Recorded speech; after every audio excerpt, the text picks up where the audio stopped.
PTV, Telebisyon ng Bayan.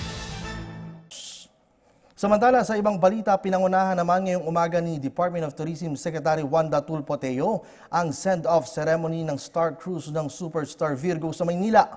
Bahagi ito ng pagpapalakas ng turismo sa bansa na isa sa mga adhikain ng administrasyon ni Pangulong Rodrigo Duterte. Magsisimula ngayong araw ang biyahe ng cruise na magmumula sa Manila Port patungo sa Lawag, Ilocos Norte upang bisitahin ang mayamang kultura roon, matapos ito ay dediretso naman sa Taiwan at Hong Kong hanggang sa muling makabalik sa Maynila. Itinakda rin ng opisyal na maging home port o daungan ng naturang cruise ng Manila Port.